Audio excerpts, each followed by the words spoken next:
ماں باپ کی شان کیا ہے.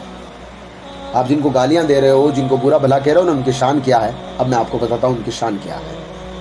یہ حدیث جو ہے ابن ماجہ میں ہے اور حدیث نمبر ہے 742 ہے یہ. ٹھیک ہے.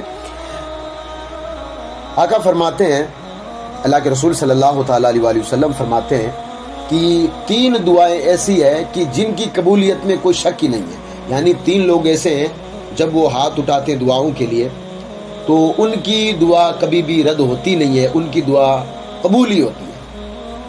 پہلی دعا کسی مظلوم کی، مظلوم جس پر ظلم کیا گیا ہو، بے قصور تھا اور اس پر ظلم کیا گیا ہو، اگر وہ رب تبارک و تعالیٰ کی بارگاہ میں دعا کر دے تو اس کی دعا کبھی رد نہیں ہوتی ہے.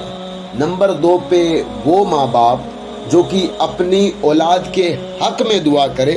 اللہ تبارک و تعالیٰ کے محبوب صلی اللہ علیہ وآلہ وسلم ارشاد فرماتے ہیں کہ اللہ تبارک و تعالیٰ اس دعا کو رد نہیں کرتا ہے. یعنی جو ماں باپ اپنی اولاد کے حق میں دعا کر دے نا تو اللہ کے محبوب فرماتے ہیں کہ اللہ تبارک و تعالیٰ اس دعا کو رد کرتا ہی نہیں ہے.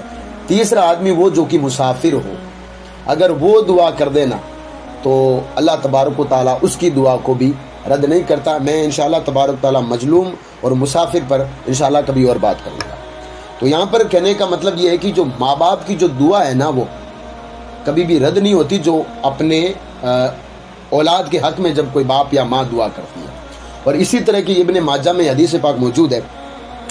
آقا کریم صلی اللہ تعالیٰ علیہ وآلہ وسلم ارشاد فرماتے ہیں ماں باپ کی دعا جو ہے، مطلب جو دعا جو ہوتی ہے ماں باپ کی، حجاب الہی یعنی جو قبولیت کا جو مقام ہوتا ہے، جہاں قبول ہوتی ہے وہاں تک جاتی ہے. ماں باپ جب دعا کرتے ہیں اپنی اولاد کے لیے، یا آقا کریم فرماتے ابن ماجہ کی کوئی چھوٹی موٹی جو ہے، مطلب میں کسی کتاب کی بات نہیں کر رہا ہوں کہ چھوٹی موٹی کتابوں کی میں یہ جو ہے مطلب جتنی بھی لے کر بیٹھا ہوں میں ان کی بات آپ کے سامنے کر دوں کہ بھئی چھوٹی چھوٹی کتابوں کا آپ حوالہ دے کر بیٹھے ہیں، اور میں ابن ماجہ کی بات کر رہا ہوں، حدیثوں کی بات کر رہا ہوں.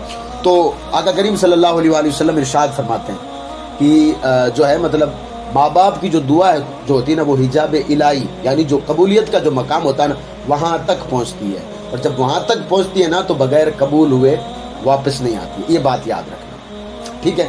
اب آپ سوچئے کہ جن ماں باپ کی دعا کو اللہ تبارک و تعالیٰ رد نہیں کرتا ہے، آپ ان کے ساتھ سلوک کیا کر رہے ہیں. آپ کو شرم آنی چاہیے سب سے پہلے تو.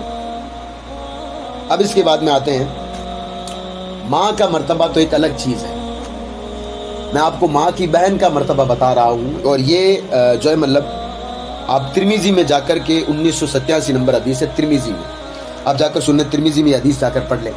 ایک شخص آقا کریم صلی اللہ تعالیٰ علیہ وآلہ وسلم کی بارگاہ میں حاضر ہوتا ہے. یا رسول اللہ مجھ سے بڑا گناہ ہو گیا ہے، یا رسول اللہ مجھ سے بڑا گناہ ہو گیا ہے، میرے لیے کوئی توبہ کی گنجائش ہے کہ نہیں ہے. اللہ کے رسول صلی اللہ علیہ وآلہ وسلم نے فرمایا تمہاری ماں زندہ ہے؟ اس نے کہا نہیں یا رسول اللہ میری ماں زندہ نہیں ہے. تو کہا تمہاری خالہ زندہ ہے؟ کہا یا رسول اللہ میری خالہ یعنی میری ماں کی بہن زندہ ہے. تو کہا کہ اس کے ساتھ اس نے سلوک کرو، اس کے ساتھ اچھا برتاؤ کرو، اللہ تمہارے گناہ معاف کر دے گا. یہ تو ماں کی بہن کے ساتھ اگر کوئی بندہ اچھا برتاؤ کر لیتا اللہ اس کے گناہ معاف کر دیتا ہے، اور یہاں پھر ماں کا مقام کیا ہوگا.